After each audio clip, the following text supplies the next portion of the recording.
Bonjour à toutes et à tous, vous regardez l'échiquier mondial sur RT France. Aujourd'hui, penchons-nous sur le Nicaragua qui s'embrase 40 ans après la révolution sandiniste.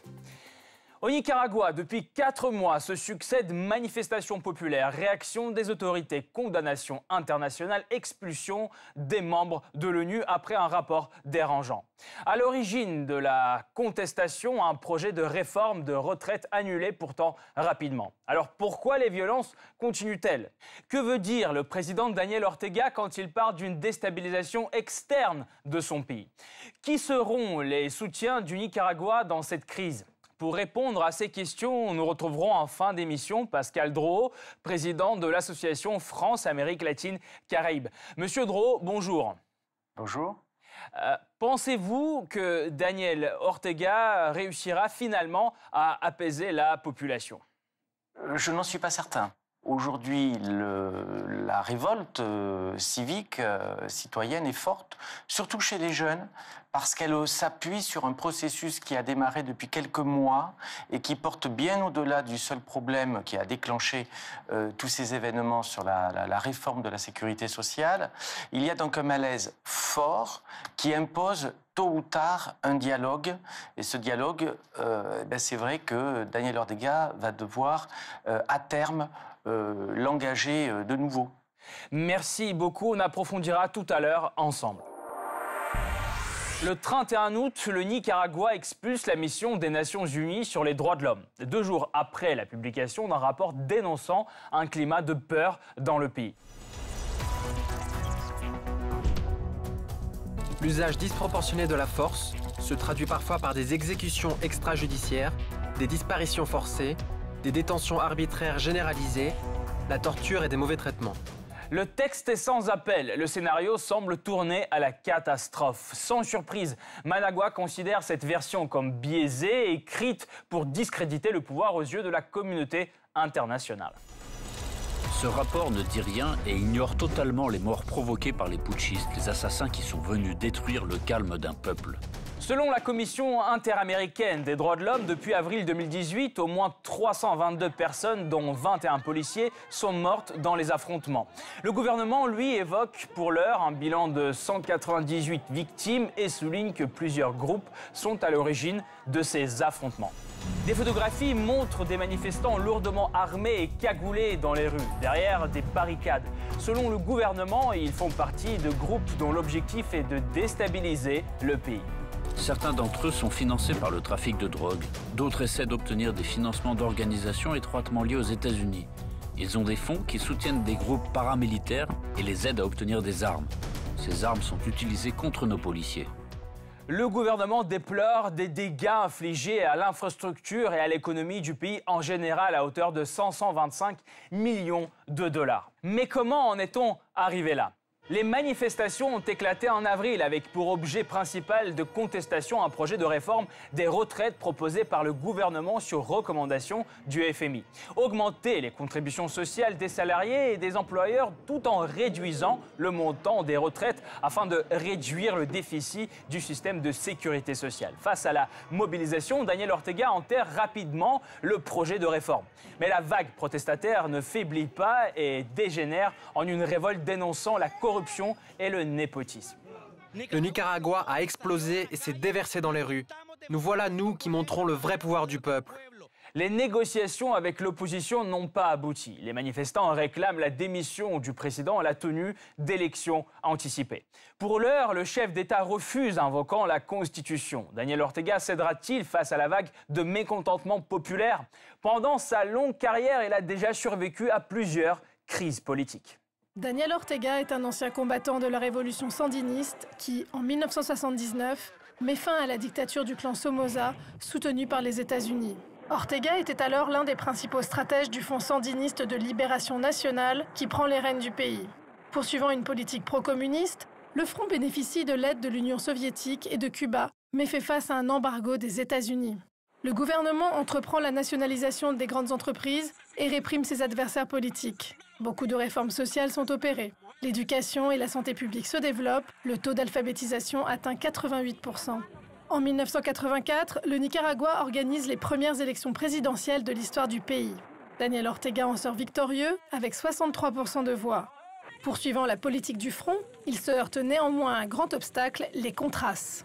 Ces groupes armés composés d'opposants radicaux financés par les États-Unis mènent une lutte acharnée contre les sandinistes. Le Nicaragua voit l'aide de l'Union soviétique disparaître avec l'effondrement de cette dernière. Daniel Ortega est alors forcé d'entamer les négociations avec l'opposition, aboutissant à de nouvelles élections générales en 1990. Les sondages prédisent une victoire d'Ortega, mais la peur d'une nouvelle guerre avec les Contras et du blocus économique américain donne la victoire à Violeta Barrios de Chamorro, candidate de l'opposition. La nouvelle présidente rétablit les relations avec les États-Unis, libéralise l'économie nicaraguayenne et réforme les institutions publiques. Mais la fin du millénaire est marquée par un important déclin économique. Ortega, passé dans l'opposition, s'adapte à la nouvelle réalité.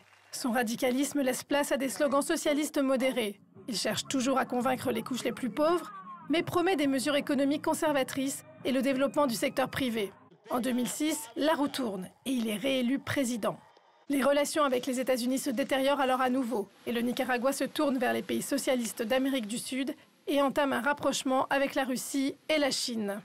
Sa politique intérieure est marquée par une hausse du PIB et la baisse du taux de pauvreté. Cependant, l'opposition lui reproche la suppression de l'article de la Constitution interdisant d'exercer plusieurs mandats consécutifs à la présidence et la restriction de la liberté de la presse. L'arrivée de sa femme, Rosario Murillo, au poste de vice-présidente est aussi une des raisons de la grogne de l'opposition, qui voit une nouvelle preuve de népotisme. Le pouvoir pourrait-il échapper à Ortega à l'avenir? Le président s'est montré prêt à faire des concessions à l'opposition. Mais selon lui, il doit aussi faire face à des attaques incessantes de l'extérieur. Les États-Unis demandent la soumission, l'esclavage même. Et si on ne leur obéit pas, si on ne cède pas, ils attaquent. Voilà quelles sont les prémices de la situation actuelle. Les relations de Washington avec les sandinistes sont historiquement tendues. Et ces dernières années, les États-Unis ont redoublé d'efforts pour influencer la société civile nicaraguayenne.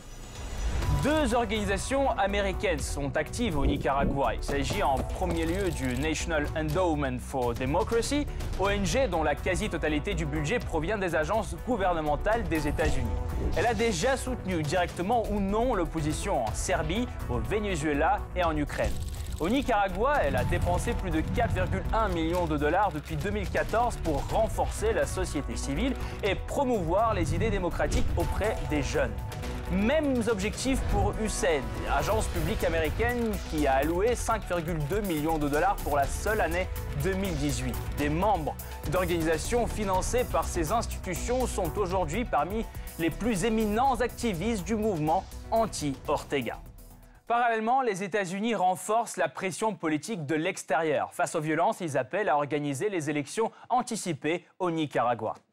L'option d'une intervention militaire américaine dans le pays n'est pas sérieusement envisagée, mais la Maison-Blanche l'évoque quand même ouvertement. Washington a en outre récemment essayé de porter la crise au Nicaragua à l'attention du Conseil de sécurité de l'ONU, une tentative bloquée par la Bolivie, la Chine et la Russie. Le Conseil de sécurité doit se concentrer sur les questions qui constituent une menace pour la paix et la sécurité internationale. Et nous ne voyons pas de menace dans la situation au Nicaragua. Moscou avait déjà mis en garde contre toute ingérence extérieure dans les affaires de ce pays. Les relations avec Managua sont particulièrement importantes pour la Russie car il s'agit de son unique allié stratégique dans la région. Les deux pays sont d'abord liés par une coopération politique sur la scène internationale. Il y a aussi une coopération militaire, l'armée nicaraguayenne achetant ses avions, chars et autres blindés à Moscou. Le Nicaragua accueille une base du système de positionnement russe GLONASS et le centre russe de formation des agents de la lutte anti-drone. En outre, la Russie fournit régulièrement de l'aide humanitaire et financière au Nicaragua. Au niveau régional, le Nicaragua peut aussi compter sur ses alliés socialistes, la Bolivie, Cuba et le Venezuela, qui ont vivement condamné les États-Unis.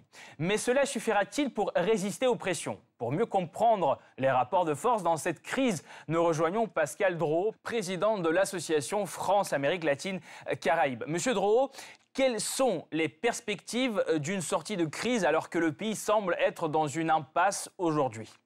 Pour le moment, il n'y a pas de perspective, justement.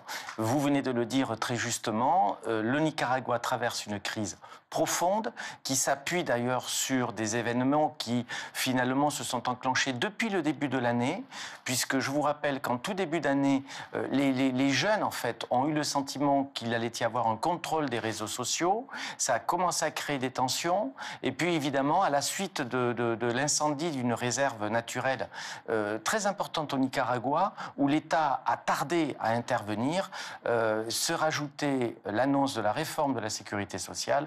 Et là, c'est vrai que les événements se sont enclenchés et ont conduit à cette crise très profonde au Nicaragua. J'ajouterai cependant que cette crise finalement de gouvernance, crise sociale et à terme crise économique, eh bien, fait un petit peu tache d'huile en Amérique centrale. Il y a un malaise là aussi au Salvador actuellement, au Guatemala.